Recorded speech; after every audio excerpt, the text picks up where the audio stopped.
ఫ్రూట్‌లోనైనా, dry ఫ్రూట్‌లోనైనా pulp weight అనేది same ఉంటదన్నమాట. పల్ప్ వెయిట్ సేమ్ ఉంటది. కానీ పర్సెంటేజ్ చేంజ్ వస్తదన్నమాట. ఏంటొస్తది? పర్సెంటేజ్ చేంజ్ వస్తదన్నమాట. పర్సెంటేజ్ చేంజ్ వస్తదన్నమాట. అంటే చూడండి, ఒక ఫ్రెష్ ఫ్రూట్‌లో 40% పల్ప్ ఉంటది. దీని weight for example X KG అనుకుందాం. ఇక్కడ కూడా దీని వెయిట్ అనేది ఎక్స్ కేజీ ఉంటది. కానీ ఆ డ్రై ఫ్రూట్‌లో అది పల్ప్ పర్సెంటేజ్ అన్నమాట. పర్సెంటేజ్ అన్నమాట. చూడండి ఫర్ ఎగ్జాంపుల్ చూడండి. ఇది డ్రై ఫ్రూట్ అన్నమాట. ఇది ఫ్రెష్ ఫ్రూట్ అన్నమాట.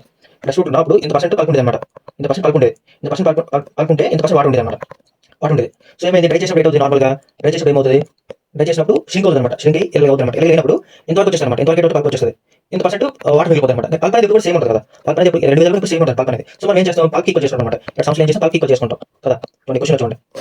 ఒక ఫ్రెష్ ఫ్రూట్ 60% వాటర్ ఉంటదన్నమాట. 60% వాటర్ ఉందంటే పల్ప్ ఎంత ఉన్నట్టుగా? 40% ఉందన్నమాట. ఈ క్వెషన్‌లో ఏం చేస్తాం? పల్ప్ అనేది ఈక్వల్ చేసుకుంటాం అన్నమాట. ఎంతకి ఈక్వల్ ఉంటది? సేమ్ డ్రై ఫ్రూట్‌లోన 20% వాటర్ ఉంటదట. 20% వాటర్ ఉంటే ఎంత పర్సెంట్ పల్ప్ ఉన్నట్టుగా? ఎంత పర్సెంట్ పల్ప్ ఉన్నట్టుగా?